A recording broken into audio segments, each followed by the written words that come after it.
మధ్యప్రదేశ్ నుంచి రాజ్యసభకు జరిగిన ఎన్నికల్లో తెలంగాణ కాంగ్రెస్ ఇన్ఛార్జ్ మీనాక్షి నటరాజన్ నామినేషన్ తిరస్కరణ ఉమ్మడి మహబూబ్నగర్ జిల్లా రాజకీయాల్లో ఇప్పుడు చర్చనీయాంశంగా మారింది. పాలమూరు కాంగ్రెస్ నేతపై ఉన్న కేసు మీనాక్షి మేడకు చుట్టుకొని నామినేషన్ తిరస్కరణకు కారణమైంది. ఈ కేసులో మీనాక్షికి నేరుగా సంబంధం లేకపోయినా భారీ మూల్యమే చెల్లించుకోవాల్సి వచ్చింది. ఇంతకీ మీనాక్షి నటరాజన్ నామినేషన్ తిరస్కరణకు కారణమైన ఆ కేసు ఏంటి? ఎవరా నేత? Was the story. మధ్యప్రదేశ్ నుంచి రాజ్యసభ స్థానాలకు జరిగిన ఎన్నికల్లో తెలంగాణ కాంగ్రెస్ ఇన్ఛార్జ్ మీనాక్షి నటరాజన్ నామినేషన్ తిరస్కరణ వ్యవహారాన్ని పరిశీలిస్తే గాలికి పోయే కంప కాలికి తగిలినట్లు ఉందనే వ్యాఖ్యలు వినిపిస్తున్నాయి. సంబంధం లేని కేసు తలకు చుట్టుకోవడంతో సమస్య వచ్చింది. తెలంగాణ కాంగ్రెస్ నేత కుంభం శివకుమార్ రెడ్డిపై దాఖలైన లైంగిక వేధింపుల కేసు పిటిషన్పై మీనాక్షికి కోర్టు సమన్లు జారీ చేయడం సమస్యకు కారణమైంది. కానీ కేసు వివరాలను తన నామినేషన్ పత్రాల్లో ప్రస్తావించకపోవడాన్ని బీజేపీ నాయకులు ఎన్నికల రిటర్నింగ్ అధికారి దృష్టికి తీసుకెళ్లారు. దీంతో మీనాక్షి నటరాజన్ నామినేషన్ తిరస్కరణకు గురైంది. మీనాక్షి నటరాజన్పై ఉన్న కేసుతో మహబూబ్నగర్ జిల్లా కాంగ్రెస్ నేత కుంభం శివకుమార్ రెడ్డికి ఉన్న సంబంధాలు బహిర్గతమయ్యాయి. వాస్తవానికి తెలంగాణ కాంగ్రెస్ ఇన్ఛార్జిపై ఏ పోలీస్ స్టేషన్లోనూ ఎఫ్ఐఆర్ నమోదు కాలేదు. న్యాయస్థానంలో దాఖలైన ఓ పిటిషన్లో సమన్లు మాత్రమే జారీ అయ్యాయి. నారాయణపేట జిల్లా కాంగ్రెస్ నేత కుంభం శివకుమార్ రెడ్డి తనను లైంగికంగా వేధించారని ఆరోపిస్తూ హైదరాబాద్ తార్నాక వాసి శ్రీలత ఫిర్యాదుతో పోలీసు కేసు నమోదైంది.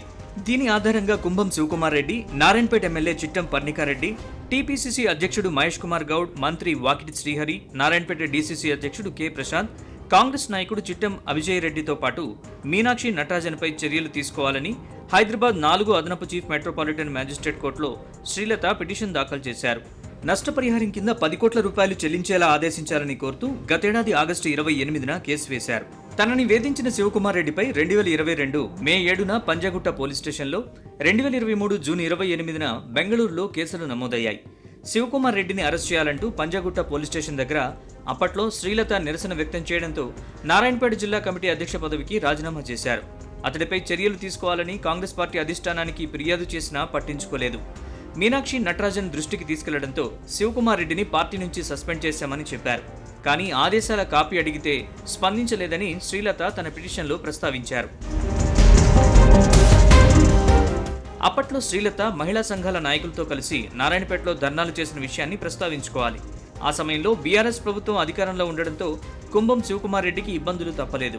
శివకుమార్ రెడ్డి రాజీనామా తర్వాత ప్రస్తుత మంత్రి వాకిటి శ్రీహరి డీసీసీ అధ్యక్షుడిగా బాధ్యతలు నిర్వహించారు.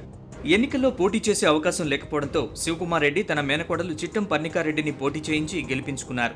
మరోవైపు లైంగిక వేధింపుల ఆరోపణల కేసులో శివకుమార్ రెడ్డి దాఖలు చేసిన ముందస్తు బెయిల్ పిటిషన్ తిరస్కరణకు గురైంది. ఇక ఎమ్మెల్యేగా ఉన్న మేనకోడలు పర్ణికారెడ్డితో కలిసి శివకుమార్ రెడ్డి పలు కార్యక్రమాల్లో వేదిక పంచుకున్నారు. ఈ విషయాలను శ్రీలత తన పిటిషన్లో ప్రస్తావించారు.